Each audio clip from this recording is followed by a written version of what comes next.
Namaste. Today I am going to share important bullet points of APSCRT Day 8 webinar. Today's topic is teachers' self-reflection. Self-reflection is a school of wisdom. Self-reflection is a school of wisdom. When you are able to do self-reflection, you enter the gates of wisdom or you stay at the school gate. Yes, ఆత్మవిమర్శ ఉంటేనే మనం ఆత్మవిమర్శం చేసుకుంటేనే మనం ఏదైనా సరే ముందుకు వెళ్ళగలుగుతాం, మనం కొంచెం నైపుణ్యాన్ని మెరుగుపరచుకోగలుగుతాం. ఎస్, కోర్స్ ఇప్పుడు learning is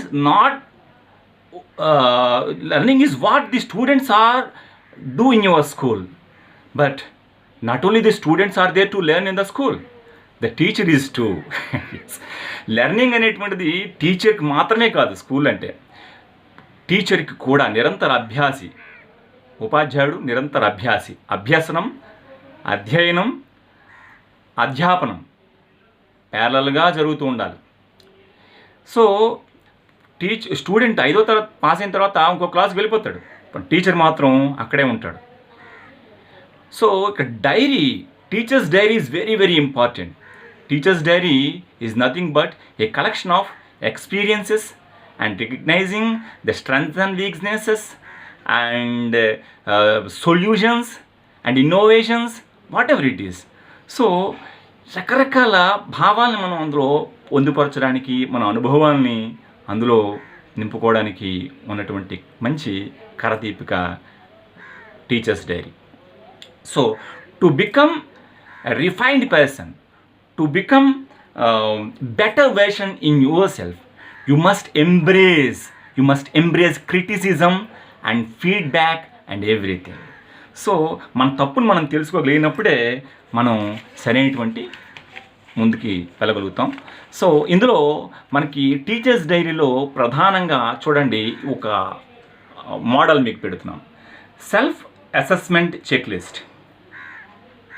Think of typical lesson I have taught recently and answer the questions. ఒక లెసన్ నేను బోధించాను, అందులో నాకు ఎదురైనటువంటి సమస్యలు నేను ఐడెంటిఫై చేసుకోగలగాలి. How much time was I talk, అక్కడ యూ టాక్ అని ఇచ్చాను చూడండి. అంటే ఇక్కడ నా డైరీ నేను రాసుకుంటున్నాను కాబట్టి నేను ఫస్ట్ పర్సన్లో రాసుకోవాలన్నమాట. How much time was I talk, నేను అంతసేపు అక్కడ నేను మాట్లాడుతూ గడిపాను. How much time was learner talk, నేను లెర్నర్ మాట్లాడడానికి ఎంత అవకాశం ఇచ్చాను. How often did learners have opportunities to question, queries and comment? లెర్నర్కి మరి క్వశ్చన్ చేయడానికి కానీ, కామెంట్ చేయడానికి కానీ, క్వరీస్ చేయడానికి కానీ ఎంత అవకాశం వచ్చింది. After lesson you have to do this. Next 3 points. Next 3 points చూడండి. Did learner move around the room independently or at my request? This is also one kind of question we have to pose ourselves. Where did you sit or I sit? Here first person lo raskoవాలి. Where did I sit or stand in relation to my learners during the lesson? How much did I move around a room or space and for what purpose? This is also one kind of question we have to pose ourselves.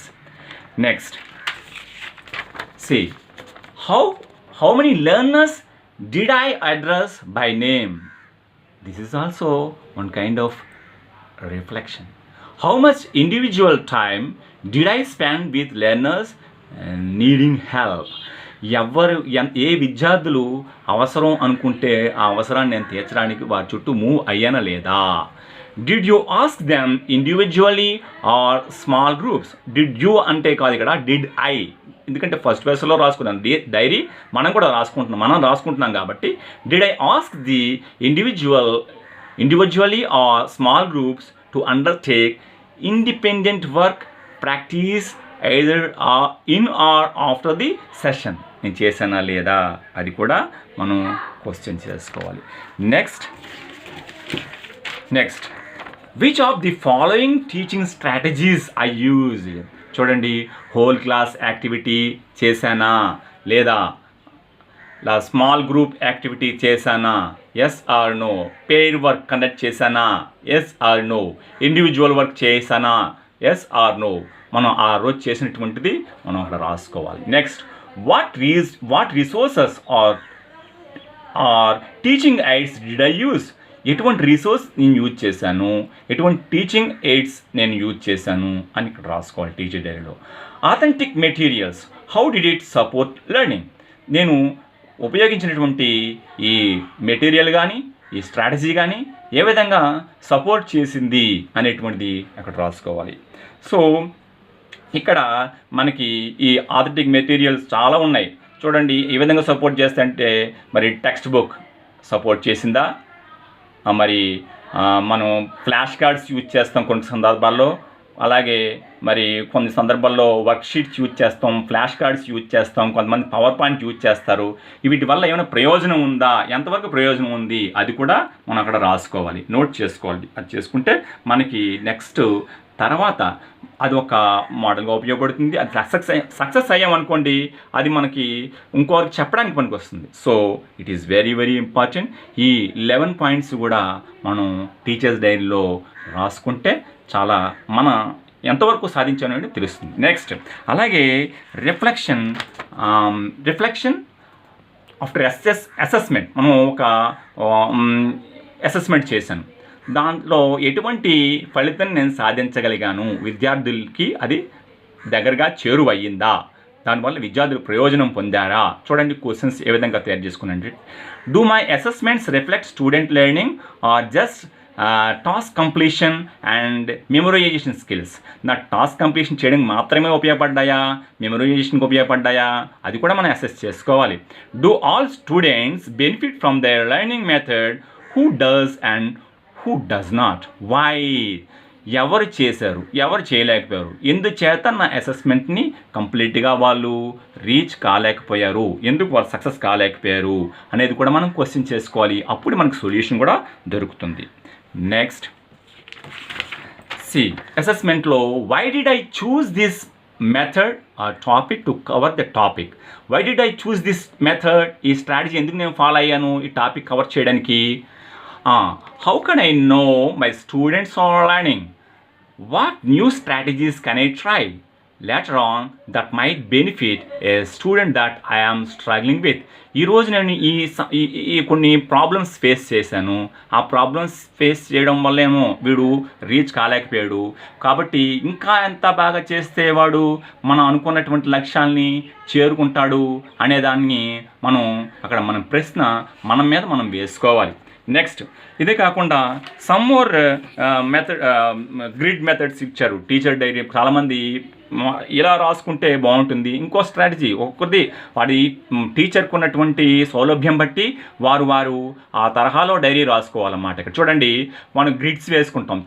పలానా chapter, ఈరోజు నేను ఏదో lesson చెప్పాను, ఆ lesson ఏ method of teaching, చాప్టర్కి ఒక కాలం, అలాగే మెథడ్ ఆఫ్ టీచింగ్, అలాగే క్లాస్ రూమ్ ఇంటరాక్షన్, అలాగే లెర్నింగ్ అవుట్కమ్స్ ఏ విధంగా వచ్చాయి. ఇది రొటీన్గా కన్వెన్షనల్గా ఉంటుంది. సో ఇందులో మనకి ఈ కాలమ్స్లో మనకు కావాలంటే that is up to the teacher is the king of the class. He can do anything for his convenience and the improvement of the students. ఏదైనా సరే ఇంటెన్షన్ మంచిదైనప్పుడు మనకి where there is a will there is a way. మనకి ఇంకొక method చూడండి, ఇది కూడా ఈ విధంగా కూడా మనం టీచర్ డైరీ రాసుకోవచ్చు. క్రిటికల్ ఇన్సిడెంట్ ఏరియా, నేను పలానా బాగా ఇంటీరియర్ ప్లేస్లో చెప్తున్నాను, అక్కడ పిల్లలకు చాలా నిర్లక్ష్యానికి గురైనటువంటి పిల్లలు, అక్కడ కొన్ని సమస్యలు ఎదురయ్యాయి నాకు. ఆ క్రిటికల్ ఏరియా ఏమిటి, ఏ పాఠం చెప్తున్నప్పుడు, ఏ వాక్యాంశం చెప్తున్నప్పుడు నేను క్రిటికల్ ఇన్సిడెంట్ ఫేస్ చేశాను అనేది ముందు చూస్ చేసుకుంటాం. తర్వాత ఎక్స్ప్లోరింగ్ ది కన్సర్న్, తర్వాత పర్సనల్ థియరీ. వాళ్ళని అధిగమించడానికి మీరు ఆ అక్షరాలు రావు వాళ్ళకి, గుణింతాలు రావు వాళ్ళకి, వాళ్ళు రావడానికి మీరు ఏ మెథడ్స్ ఫాలో అయ్యి వాళ్ళు ఏ విధమైనటువంటి సత్ఫలితాన్ని మీరు సంపాదించారు అనేటువంటి దాన్ని మనం పర్సనల్ థియరీలో రాసుకోవచ్చు. ఈ విధంగా టీచర్స్ డైరీ రాయడం వల్ల మనకి టీచర్స్ అనేవారు రీసెర్చర్స్ అండి. మనకి స్కూల్ ఎవరు రీసెర్చ్, ఎవరో గెస్ట్ లెక్చరర్స్ వచ్చి ఓ చిలక పలుకులు చెప్పేస్తే అది గొప్ప వేదం అయిపోదు. మనం you know the grass root reality of the school. You are the pillars of the school, so you can do with your convenience for the betterment of the students. This is all about today's session. Thank you.